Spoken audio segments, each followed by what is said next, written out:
কেউ যদি প্রচন্ড ক্ষুধার্ত থাকে, এত বেশি ক্ষুধার্ত যে তিনি আসলে এই মুহূর্তে খাবার না খেয়ে নামাজে দাঁড়ালে তার খাবারের দিকে মনটা ঝুলে থাকবে, এই লেভেলের ক্ষুধার্ত যদি থাকে, আবার অপরদিকে খাবারও এসে প্রস্তুত হয়, তাহলে এই ব্যক্তি আগে খাবার খাবে, তারপরে নামাজ পড়বে।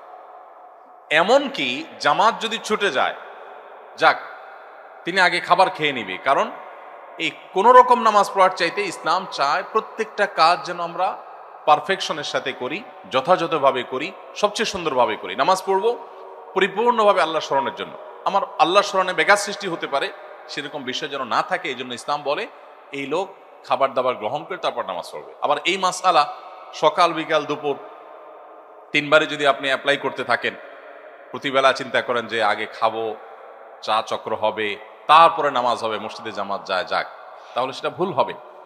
এটা হলো যে ব্যক্তি একেবারে ভয়ঙ্কর লেভেলের ক্ষুধার্ত, খাবারের জন্য তিনি অনেক প্রতীক্ষা ছিলেন, বহু প্রতীক্ষার পর খাবার এসে পৌঁছেছে, তাহলে সেক্ষেত্রে তিনি এটা করবেন। ঠিক একইভাবে আপনি যখন নামাজে দাঁড়াবেন, আপনার নামাজের সামনে বিশেষ করে দৃষ্টিসীমার মধ্যে এমন কিছু থাকা উচিত না যেটির ফলে আপনার নামাজের মনোযোগ নষ্ট হতে পারে। সহিহ বুখারীর একটি হাদিস আছে, নবী করিম সাল্লাল্লাহু আলাইহি সাল্লাম একবার একটা কাপড় তাকে দেয়া হলো নামাজ পড়বার জন্য। তিনি সেই কাপড়ের উপরে দাঁড়িয়ে সালাত আদায় করলেন। সালাত আদায় করার পর শেষ করে সালাম ফিরিয়ে তিনি বললেন, আমাকে এই কাপড় কে দিয়েছো তোমরা? এই কাপড়ে যে পরিমাণ কারুকার্য আছে, এই কারুকার্য আমার নামাজের মনোযোগকে নষ্ট করছিল, বারবার সেদিকে আকৃষ্ট করছিল আমাকে অন্য কোনো কাপড় থাকলে দাও। তখন সে কাপড়টা সরানো হলো, একটা প্লেন কাপড় দেয়া হলো, তিনি সেই কাপড়ে সালাত আদায় করলেন। এই হাদিসকে সামনে রাখলে আমরা এই প্রশ্ন উত্তর পেয়ে যাব।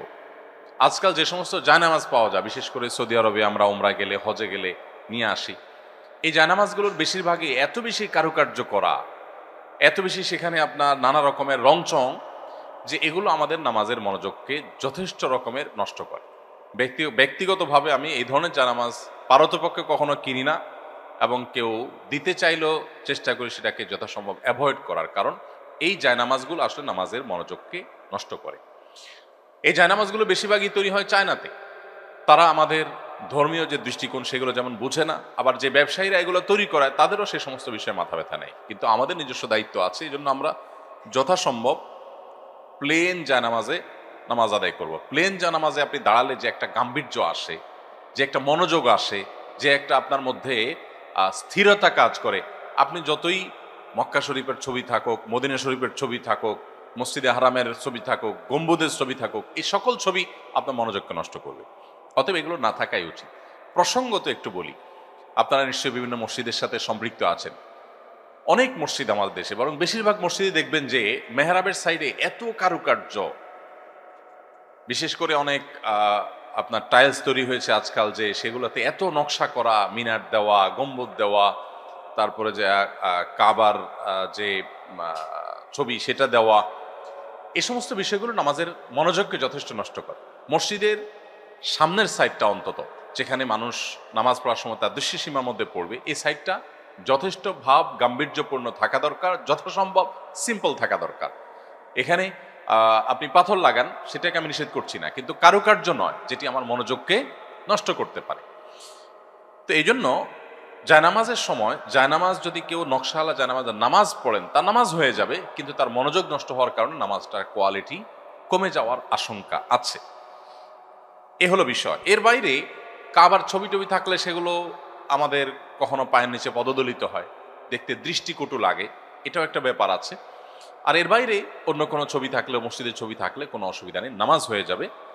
পাশাপাশি একটু বলে রাখি, একটা বিষয় আছে যে আপনারা অনেকে হয়তো জানেন, অনেক জায়নামাজ আছে খুব গভীরভাবে তাকালে আপনি দেখতে পাবেন যে সেখানে বিভিন্নভাবে মূর্তির ছবি আঁকা। আমি জানি না আপনাদের কারো এই অভিজ্ঞতা আছে কিনা, আমি বহুবার দেখেছি। শুরুতে আমি যখন এই বিষয়গুলো শুনতাম, আমার কাছে মনে হতো যে এগুলো জাস্ট একটা কন্ট্রোভার্সিয়াল ইস্যু, মানুষ বোধ হয় অহেতুক এই সমস্ত কথা তোলে। কিন্তু খুব ডিপলি বারবার করে দেখার পর আমি দেখলাম যে হ্যাঁ, বিষয়টা সত্য। তো এটি আপনাদের সাথে শেয়ার করার উদ্দেশ্য হলো একটু সতর্ক থাকা, যে একটু ভালো করে নজর দিলে আপনি বুঝবেন যে এখানে আসলে কোনো অবয়ব, কোনো প্রাণী, কোনো মূর্তি, কোনো অবয়ব এখানে আদৌ দেওয়া আছে কিনা। কারণ আমরা আগেই বলেছি, এই জায়নামাজগুলো প্রায় প্রায় 100%। সামান্য কিছু জায়নামাজ তার্কিতে তৈরি হয়, অন্যান্য দেশে যেটা তৈরি হয় একেবারে উল্লেখযোগ্য না। এগুলোর প্রায় বেশিরভাগই তৈরি হয় অমুসলিম কান্ট্রিগুলোতে, এবং অমুসলিমরাই তৈরি করে, তাদের মতো তারা ডিজাইন করে, এবং সেগুলোর পেছনে এ জাতীয় নকশা কিন্তু থাকে। এই জন্য এই ব্যাপারগুলোতে আমাদের খুব কেয়ারফুল থাকতে হবে। আমার অজান্তে আমি যদি এরকম জায়নামাজে নামাজ পড়ি, নামাজ হয়ে যাবে, কিন্তু ওই জিনিসটার কুপ্রভাব থেকে আমি মানে বাঁচতে পারবো না। যেহেতু আমি জানি না, আমার গুনাহ হবে না, কিন্তু আমি যদি দিন শেষে আমার অজান্তেও কোনো প্রাণী প্রতিমার উপর আমি সিজদা করি, তাহলে সেক্ষেত্রে এর যে একটা কুফল আছে, এর যে কুপ্রভাব আছে, সেটা কিন্তু আমার মধ্যে পড়বে। আল্লাহর কাছে আমি দায়ী থাকবো না, অপরাধী হব না, কিন্তু প্রভাবটা আমাকে অ্যাভয়েড করার সুযোগ কিন্তু নেই।